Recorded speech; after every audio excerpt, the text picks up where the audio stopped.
Muy buenos días, bienvenidos al primer repaso a la actualidad del día aquí en Negocios Televisión. Llega el viernes tras una semana trepidante de bancos centrales, sobre todo con los ecos de Powell de la Reserva Federal de la noche de miércoles, que han vuelto a permitir la triple corona en Wall Street, máximos que además se están poniendo al S&P 500 en máximos, el Nasdaq y el Dow Jones rumbo a los 40.000 puntos. Jornada trepidante en los mercados que siguen aferrándose a esa idea también un poco más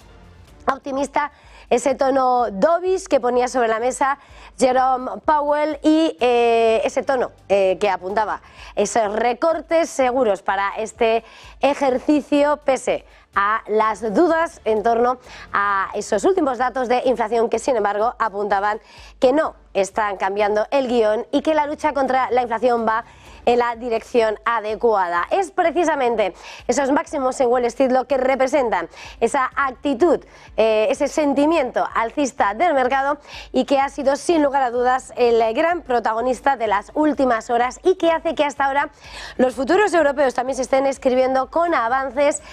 mirando precisamente ese comportamiento alcista y en un momento en el que, sin lugar a dudas, también esa subida, esa fortaleza del dólar está golpeando a las acciones asiáticas y un momento en el que además estamos viendo como de la última hora lo que se ha visto es como el yuan chino ha caído a su nivel mínimo de 4 meses y ha provocado que los bancos estatales hayan intervenido para defender a la moneda clave. Por tanto, ese mercado que se está moviendo al son de los bancos centrales y que, por cierto, arrancaba la semana, recuérdenlo, con la reunión del Banco de Japón, que subía tipos por primera vez en 17 años y hoy se ha confirmado que los precios en Japón acaban de culminar también un mes con la mayor aceleración, la primera aceleración en 4 meses con una subida del 2,8%. Vemos, como estamos señalando, ese mercado de divisas, ese mercado de renta variable, quienes están copando la atención de los mercados y que sin lugar a dudas sigue muy pendiente de las claves que van engrosando la crónica y que sin lugar a dudas también tiene un nombre propio, no solamente por los nuevos integrantes del mercado americano. Ayer, recuerden, debut de Reddit con una subida final a cierre que le impulsaba con esa subida del 48%, pero sobre todo con el gran protagonista de las últimas horas, que sin lugar a dudas ha sido Apple, el gigante de la manzana, que ha visto en jaque la primera ofensiva de la administración Biden contra el gigante del iPhone y sobre todo bajo la acusación de que habría violado las normas antimonopolio y lo que le ha hundido su valor en bolsa cerca de un 4% y ha visto volatilizarse y perder 113.000 millones de dólares en su valoración. Sin lugar a dudas, ese mercado del iPhone ahora mismo en el punto de mira en medio del rechazo de las acusaciones que está poniendo sobre la mesa Apple y teniendo en cuenta además que el alcance va sobre esos iPhones que están en más de 1.000 millones de personas en todo el mundo. Unos mercados que se escriben con mayúsculas en esta semana que encara ya la recta final del primer trimestre de marzo, pero que sin lugar a dudas también se escribe con las grandes noticias que están alimentando la crónica internacional y las tensiones geopolíticas, por supuesto, con la mirada puesta en esa guerra en Ucrania y sobre todo lo que ha dado así la cumbre, la reunión de los líderes europeos en las últimas horas y en las que ha acordado lo que de alguna manera ponía sobre la mesa el martes Josep Borrell y que finalmente apoyan destinar los beneficios de los activos rusos congelados a la ayuda militar para Ucrania, una idea que ha estado sobre la mesa, se ha debatido durante tiempo y que finalmente ha recibido el refrendo y el respaldo para destinar esos beneficios extraordinarios para ayudar a Ucrania, incluida, que eso era además lo más polémico, la ayuda militar tras examinar esa propuesta comunitaria. Apoyo militar, compromisos de seguridad de la Unión Europea que se van a prestar, dicen, respetando plenamente la política de seguridad y de defensa de los determinados Estados miembros y teniendo en cuenta los intereses de seguridad y defensa de todos los países de la Unión Europea. Entre tanto, además, y según lo que ha dicho ya la presidenta de la Comisión Europea, Ursula von der Leyen, este viernes está previsto que el Ejecutivo Comunitario, que la Comisión presente y proponga a los socios un aumento de los aranceles a las importaciones de cereales, oleaginosas y productos derivados procedentes de Rusia y de Bielorrusia, con lo cual hoy muy pendientes de cuáles sean esos nuevos pasos a dar en el seno de la Unión Europea y tratando una vez más de buscar avanzar en decisiones comunes y, eso sí, mientras tanto se cuela en la crónica como Viktor Orbán, como el gobierno húngaro, en las últimas horas, desmarcándose una vez más del guión, ha felicitado a Vladimir Putin por su victoria electoral y apostando por intensificar las cooperaciones dentro del derecho internacional. Polémica, estaremos pendientes hoy más de Europa, más de la posición con respecto a esa guerra en Ucrania y, por supuesto, sin olvidar en lo que es la crónica de esta mañana, las tensiones en Oriente Medio y, por supuesto, lo que sigue siendo, por una parte, la presión de Estados Unidos y las mediaciones, las conversaciones que se siguen llevando en Qatar. De hecho, está previsto que el Consejo de Seguridad de Naciones Unidas vote este mismo viernes la resolución de Estados Unidos sobre un alto el fuego en Gaza, una propuesta que de alguna manera eleva la presión de Washington sobre el gobierno israelí y en pleno cruce de presiones y de rechazo por parte de Benjamín Netanyahu, reiterando, lo ha dicho a lo largo de la semana, que va a continuar la guerra en Gaza y mientras tanto continúan las negociaciones en Qatar. Son los puntos calientes del mapa que siguen alimentando la crónica internacional, pero por supuesto, y lo más importante, es que pese a todo y volviendo a Europa, esa mirada al conflicto en Ucrania, esa necesidad, como acaban de acordar los líderes europeos, de utilizar los activos incautados a Rusia en ayuda militar, incluso para ayudar a Ucrania, no es más que responder a la situación en la que se está y evitar, ¿no?, que esos activos rusos congelados no puedan tener o no tengan el fin, el potencial que pudieran tener. En ese contexto, también Josep Borrell ha querido lanzar en las últimas horas un mensaje señalando que no hay que exagerar la situación, que la guerra no es inminente, pese a que muchas voces lo están poniendo sobre la mesa, y sobre todo dice que Europa está y cree firmemente en la paz, pero que apoyan a Ucrania y que, eso sí, no es parte de la guerra Europa, pero sí está con Ucrania. Vamos a escuchar a Josep Borrell. But we don't have to exaggerate neither. War is not imminent. I heard some voices saying, well, war is imminent. Well, thanks God, war is not imminent. We live in peace, we support Ukraine, we are not part of this war, we just support Ukraine, and we have to prepare for the future, increasing our defense capabilities, augmenting the defense capacity of our industry, but don't afraid people unnecessary.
Pues continuamos aquí en Negocios Televisión. Es la mañana del 22 de marzo, es viernes y sin lugar a dudas la crónica de la mañana se viene escribiendo además en mayúsculas con un mercado asiático que arroja muchos titulares a esta hora y sobre todo con la mirada puesta en lo que parece ser un círculo a lo que va a ser la semana. Arrancábamos pendientes de lo que era la espera de la reunión del Banco de Japón, que finalmente acababa el martes subiendo tipos por primera vez en 17 años por esa inflación que alcanza el 2% ya en un año, y hoy datos de IPC en Japón que ha aumentado un 2,8% interanual en febrero y supone la primera aceleración del ritmo en 4 meses debido principalmente a ese persistente encarecimiento de los alimentos del 5,3%. La subyacente, la que excluye los alimentos frescos por su alta volatilidad, se ha acelerado con respecto al incremento del 2% interanual de enero y los avances del 2,3 y 2,5% de los 2 meses precedentes, lo que también le sitúa por encima de ese objetivo del Banco de Japón por 23º mes consecutivo y lo que ha hecho además como en la mensual sube un 0,1%. En este contexto, como decimos, se confirma lo que era el inicio de la semana y la decisión final del Banco de Japón de elevar los tipos de interés a principios de semana, poniendo fin a los tipos negativos después de 8 años y sobre todo confirmando y apuntando a cómo esos precios se están consolidando y solidificando en ese 2% de inflación y situándose por tanto hoy de nuevo como el protagonista de los mercados y de los datos a esta hora.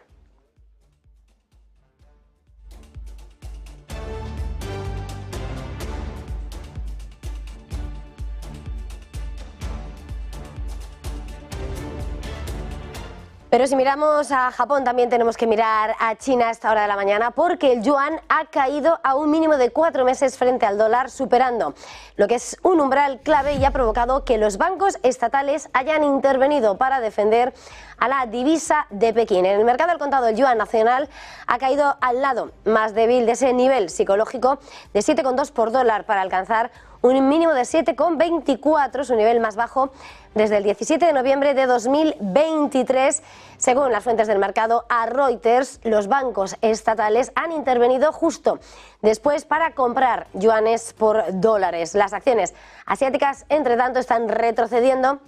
mientras esa fortaleza del dólar socava el ánimo y de hecho estamos viendo cómo incluso en el Hansen de Hong Kong en la parte tecnológica cae incluso un 4%, marcando el protagonismo de la sesión en los mercados asiáticos.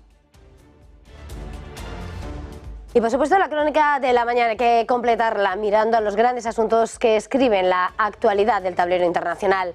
Ucrania podría desmantelar en unos días su lista negra de patrocinadores de guerra, central en lo que ha sido la campaña de Kiev por exponer y denunciar a las empresas que hacen negocios con Rusia. La eliminación, que incluso podría tener lugar este viernes, sería la respuesta a la reacción violenta de algunos países como China y Francia. Según recoge Reuters, la lista negra no tiene valor legal, pero ha sido un exhibidor para poner en vergüenza alrededor de 50 grandes empresas señaladas por operar en Rusia, en el país de Vladimir Putin, y ayudar, por tanto, a la guerra del Kremlin en Ucrania al pagar impuestos como una de esas vías para alimentar el motor económico del Kremlin. La eliminación sería el indicativo de cómo Kiev podría tener que suavizar esa postura a medida que le resulta más difícil mantener el apoyo global a su esfuerzo bélico una vez que el conflicto ha entrado en su tercer año.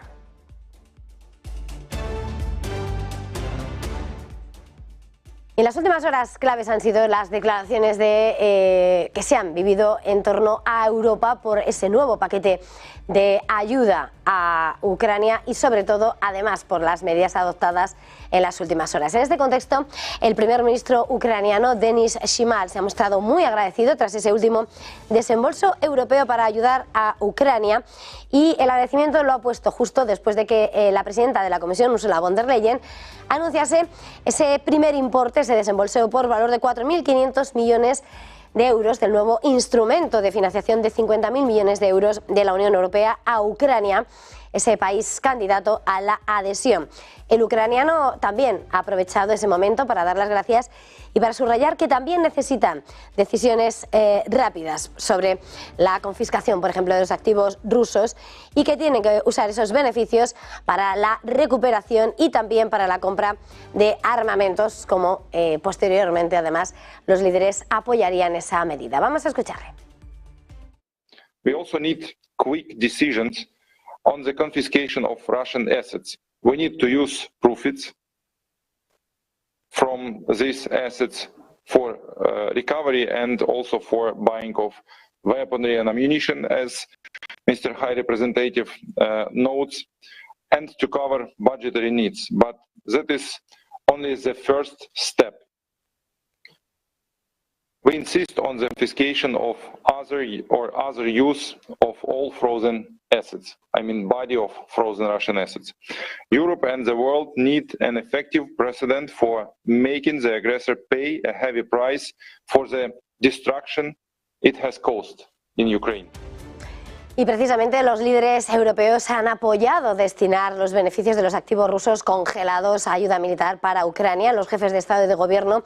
han respaldado destinar así esos beneficios, incluida la posibilidad de financiar apoyo armamentístico, tras examinar la propuesta presentada por la Comisión Europea este viernes. Señala además que el apoyo militar y los compromisos de seguridad se prestarán respetando plenamente la política de seguridad y defensa de los Estados miembros y teniendo en cuenta además a todos los países. El plan, según anunció Borrell este martes, consiste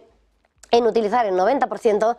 de los beneficios generados, que Bruselas estima en 3.000 millones anuales, para nutrir el mecanismo europeo para la paz, mientras que el 10% restante se canalizará a través de la ayuda a Ucrania dentro del marco financiero plurianual para reforzar la industria de defensa ucraniana.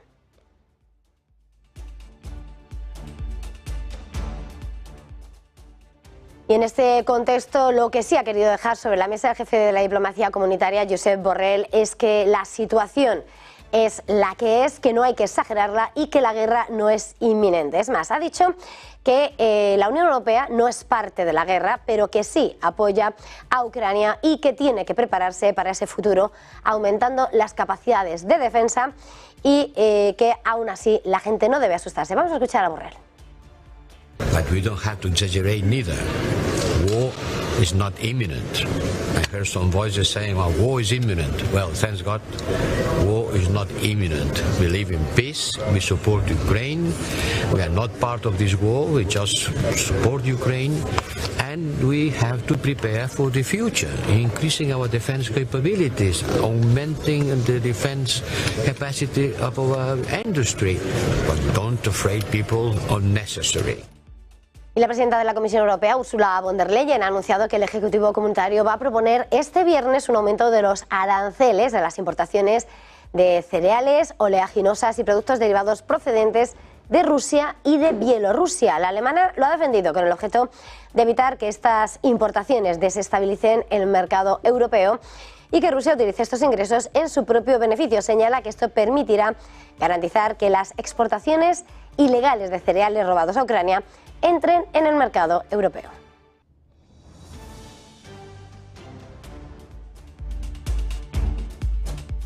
Y junto a esos mensajes e ideas comunes que parecen defenderse en el seno de la Unión, la voz discordante del gobierno húngaro, Viktor Orbán, el primer ministro del país, ha felicitado este jueves al presidente ruso, Vladimir Putin, por su reelección en el cargo en esos comicios que, sin embargo, desde la Unión Europea se tachaban como fraudulentos, y Orbán lo que ha hecho es felicitarlo con un mensaje en el que ha hecho un llamamiento a intensificar la cooperación en sectores que no estén restringidos por el derecho internacional. Orbán, que está una vez más puesto en el punto de mira por cuestionar lo que es el discurso que debía ser común entre los socios comunitarios,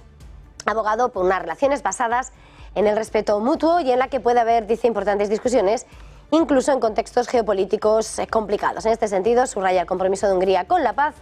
y la importancia del diálogo para fomentar las relaciones pacíficas.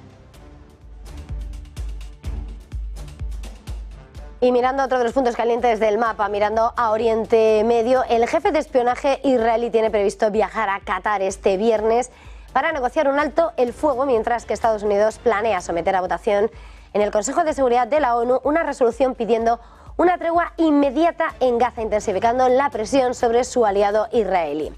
El secretario de Estado estadounidense, Anthony Blinken, ha señalado en las últimas horas y desde Egipto que cree que las conversaciones mediadas por Estados Unidos, Qatar y Egipto aún podrían conseguir ese alto el fuego entre Hamas e Israel. Las negociaciones se han centrado en una tregua de 6 semanas que permitiría la liberación de 40 rehenes israelíes a cambio de cientos de palestinos detenidos en cárceles israelíes, y en lo que supondría allanar el camino para que llegue más ayuda a ese enclave donde está en medio de la hambruna por la escasez extrema de alimentos. Y Estados Unidos va a pedir este viernes, como decimos, al Consejo de Seguridad de la ONU que respalde una resolución que pide un alto el fuego inmediato en Gaza y un acuerdo de rehenes entre Israel y Hamas. Movimiento con el que Washington eleva la presión sobre su aliado israelí para que permita más ayuda humanitaria y proteger a los civiles. Al comienzo de la guerra, Estados Unidos ya se mostró reacio a la palabra de alto el fuego y vetó varios intentos de resolución que incluían llamamientos a un alto el fuego. El proyecto propuesto por Estados Unidos y visto por Reuters dice un alto el fuego inmediato y sostenido que dure aproximadamente 6 semanas, protegería a civiles y proporcionaría la asistencia humanitaria. En la crónica geoeconómica de las últimas horas, la secretaria del Tesoro estadounidense, Janet Yellen, ha defendido la propuesta del presupuesto fiscal para 2025 del presidente Joe Biden, mientras los senadores republicanos han subrayado su temor de que los impuestos aumenten para la clase media como resultado de esa ley que expirará el próximo año. La propuesta de gasto de $7,3 billones de Biden busca reducir el déficit federal en 3 billones durante la próxima década, sin aumentar los impuestos a los estadounidenses que ganan menos de $400.000. El presupuesto impondría una tasa impositiva mínima del 25% sobre los ingresos no realizados de los hogares más ricos y aumentaría el corporativo mínimo alternativo para las empresas multimillonarias del 15 al 21%, al tiempo que aumentaría la tasa impositiva corporativa más amplia al 28%. Decía Yellen que aunque Estados Unidos imponga el impuesto mínimo de sociedades de la OCDE, no tendrá un efecto de que las grandes fortunas se vayan, porque Reino Unido, Japón y la Unión Europea también lo van a hacer. Por otra parte, Yellen se ha mostrado optimista sobre el creciente económico. Dice que es más fuerte, que el mercado laboral es más fuerte de lo que reflejan los supuestos económicos y celebraba, por tanto, el trabajo realizado y apuntaba también las bondades del nuevo presidente. Vamos a escuchar a Janet Yellen.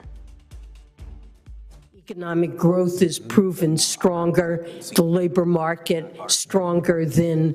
is reflected in our economic assumptions. The economic assumptions do show a rise in interest rates, which does impact debt service cost, but the most important metric of sustainability of fiscal policy is real net interest paid on the debt, and that is stabilized in the president's budget. Let me sum it up this way. You're telling us much more optimistic than what we hear from our own Congressional Budget Office. Y por supuesto la mirada puesta en los mercados, donde acabamos de ver una nueva triple corona para Wall Street, máximos que además sitúan al Dow Jones rumbo a los 40.000 puntos y en una jornada en la que los inversores han vuelto a dejarse llevar por ese optimismo tras el mensaje de Powell, que confirmaba que habrá un recorte de tipos en algún momento del año, y en un momento en el que entre los protagonistas veíamos a FedEx dispararse un 13% tras registrar ganancias que superaban las estimaciones, o Lululemon, que caía el 10% después de que el minorista publicase una guía débil debido a la desaceleración del crecimiento de América del Norte, y una jornada en la que Reddit debutaba y se anotaba al cierre una subida del 48%. Pero el protagonista indiscutible ha girado en torno a Apple. El gigante de la manzana se ha desplomado un 4% en bolsa. Su valoración ha perdido 113.000 millones en medio del cerco legal que le enfrenta después de que el Departamento de Justicia de Estados Unidos y 16 fiscales generales hayan presentado una demanda antimonopolio contra la tecnológica. Es el mayor desafío significativo hasta ahora desde que entrase la administración Biden, y pone en jaque al alcance de la empresa que ha colocado el iPhone en manos de más de 1.000 millones de personas en todo el mundo. La iniciativa acusa al fabricante de violar esas normas antimonopolio, golpe al que se suma además la investigación europea sobre la ley de mercados digitales. Y aquí en el mercado español, clave el enfrentamiento verbal que llega entre lo que puede ser el trío sin nombrar del Gobierno, Repsol e Iberdrola. El consejero delegado de Repsol, Josu Jon Imaz, ha pedido a la vicepresidenta tercera, a Teresa Ribera, que se posicione en favor de la industria, que dice que es lo que defiende Repsol. Un llamamiento que ha lanzado en medio del enfrentamiento con Iberdrola tras la demanda presentada por los de Galán ante la justicia, en la que se acusa a Repsol de greenwashing y que Ribera subrayaba en las redes sociales. Imaz ha defendido a la industria y ha apostado por una transición basada en la neutralidad energética, compatible con los intereses industriales y tecnológicos, y ha subrayado que la industria no es el problema, sino la solución, y ha defendido su papel como creador de empleo. Decía que si se plantease cerrar las refinerías, crean 28.000 puestos. Vamos a escuchar a Imaz. Ministra, ¿quiere que cerremos las refinerías que dan en España, solamente en España, y solamente la parte Repsol, 28.000 empleos, incluyendo empleos directos, empleos indirectos, empleos inducidos? ¿Es esto lo que queremos como sociedad? ¿Es lo que queremos para nuestros jóvenes? ¿O queremos una industria fuerte? Y tras las palabras de Imaz, la vicepresidenta Ribera respondía que el Gobierno apoya a la industria y terminaba apuntando que Repsol debe concentrarse en su esfuerzo para seguir avanzando en la descarbonización. Hacemos una pequeña pausa para publicidad y enseguida volvemos.